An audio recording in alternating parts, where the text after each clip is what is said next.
ایک بادشاہ تھا، اس کا باپ بڑا کامیاب تھا تو وہ بڑا ناکام رہا، تو بالآخر ایک دن کسی نے اس کو گرفتار کر لیا۔ بادشاہ ہونے کے باوجود دشمنوں کے قابو میں آ گیا۔ کس طرح؟ اس کے پاس بندوق تھی گولیوں سے بھری ہوئی، تو اسے اچانک ایک پرندہ نظر آیا تو اس نے ایک گولی نہیں ماری، اس نے ساری بندوق ہی خالی کر دی۔ اتنی گولیاں برسائیں، اتنی گولیاں برسائیں، قریب وزیر تھا سمجھدار، اس نے روکا بھی، اس نے کہا بادشاہ سلامت، آپ غلط کریں گے، چپ کر، تیری جیب سے خرچ کر لوں۔ گولیاں برسائیں تو وہ بندوق خالی ہو گئی، اب پرندہ بھی نہ مرا۔ جب واپس نکلے تو دشمنوں نے گھیر لیا، اسلحہ پاس کوئی نہیں تھا، گرفتار ہو گیا وزیر سمیت۔ تو کہا کہ وہ تم مجھے روک کیوں رہے تھے؟ تو اس نے کہا بادشاہ میری جرت تو نہیں، لیکن وہ جو آپ جس کو گولیاں مار رہے تھے وہ پرندہ نہیں تھا، پرندے کا سایہ تھا، آپ نے سائے پہ ہی ساری بندوق خالی کر دی، سوچا سمجھے نہیں، اتنی جلد بازی کی آپ نے کہ پرندہ بھی نہیں سایہ تھا، آپ نے گولیاں مار دی۔ اور حال یہ ہے کہ اب ہم گرفتار ہو گئے، تھوڑا اگر وقت گزارتے، توقف کرتے، تھوڑا ٹھہرتے، بڑی ساری چیزیں ٹھیک ہو جاتی۔ میرے رسول کریم صلی اللہ علیہ وسلم کی آپ کبھی چیزیں کھول کے دیکھیں، وہ عثمان بن طلحہ نے فتح مکہ کے موقع پہ کہا تھا میں آپ کو چابی نہیں دوں گا، تو حضور نے فرمایا تو نہ دے، ایک وقت آئے گا میں تجھ سے لے لوں گا۔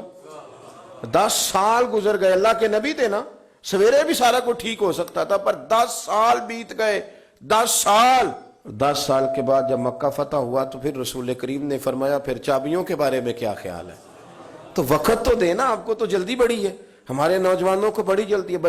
بچہ لے کے آتے ہیں، لوگ کہتے ہیں پیر صاحب اس کو درس نظامی پڑھانا ہے، اچھا جی ٹھیک ہے پڑھائیں، سال کتنے لگیں گے؟ 8، کہتے پورے 8؟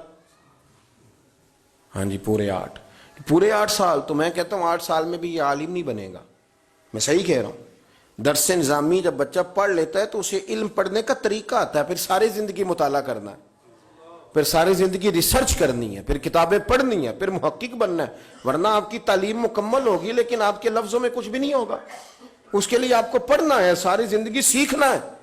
اور میرے نبی پاک علیہ السلام نے جو ہمیں کہا تھا نا کہ ماں کی گود سے لے کر قبر کی گور تک، حضور اتنا لمبا پیریڈ دے دیا آپ نے پڑھنے کا۔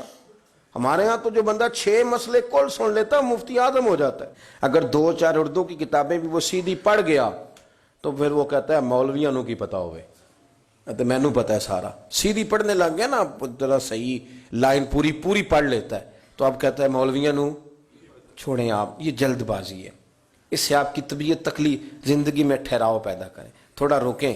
اور میرے ابا جی کہا کرتے تھے پتر وٹا بھی کدھر پیار اوے صحیح پارا ہو ہی جاندہ ہے، لیکن اگر وہ کھڑا نہ ہو، کبھی ادھر بھاگے تو پھر تو جو ساتھ وزن ہوتا ہے وہ بھی اتر جاتا ہے۔ جلد بازی نہیں کریں، بھاگے نہیں، کبھی بھی آپ بغیر اطمینان کے اپنی زندگی نہ گزاریں، سکون میں رہیں۔ آپ اس دین کے ماننے والے ہیں جو بڑا ہی میٹھا ہے، جو بڑا ٹھنڈا ہے، جس کے اندر راحت ہے، جس کے اندر سکون ہے، جس کے اندر خوبصورتی ہے۔ امام مالک رحمۃ اللہ تعالی علیہ بڑے خوبصورت آدمی تھے، تو دور دراز سے لوگ ان سے ملنے آتے تھے، دور دراز سے جو لوگ ملنے آتے تھے تو ایک درویش ان کی خدمت میں حاضر ہوا کرتے تھے، شیخ یحییٰ ان کا نام ہے، تو وہ فرماتے تھے کہ ہر بندہ سوال پوچھتا تھا تو میں چپ کر کے بیٹھ جاتا تھا۔ مجھے کسی نے کہا کہ آپ کیوں نہیں کوئی بات پوچھتے؟ تو میں نے کہا مجھے مزہ لینا ہے اپنے شیخ کا۔ کہا وہ کس طرح؟ کہنے لگے دیکھنا وہ خود پوچھیں گے کیسے آئے ہو، کہاں سے آئے ہو، کوئی بات تو نہیں کرنی۔ تو کہتے ہیں یہ تو مزہ تب آئے گا نا جب چپ کر کے بیٹھیں گے۔ کیا کہا تھا کسی نے؟ چپ کر سن تے موتی مل سن، تے ذکر کریں تے جے پاگلا وانگو رولا پاویں، نہ موتی نہ ہیرے۔ تو ہم تو شور سے چیزوں کو جیتنا چاہتے ہیں، تو شور سے چیزیں جیتی جا سکتی، جتنی طلاقیں ہوتی ہیں جلد بازی کی وجہ سے ہوتی ہیں۔ اگر تھوڑا اطمینان ہو جائے، تھوڑا سوچیں، تھوڑا پرکھیں، آزمائش میں نہ پڑیں۔ قتل کیوں ہوتا ہے؟ غصہ بڑا تھا، میں نے اپنے ہاتھوں سے سزا دینی تھی، میں نے یہ انتظار ہی نہیں کیا کہ رب بھی تو سزائیں دیتا ہے نا، قیامت کو بھی تو عدالت لگنی ہے نا۔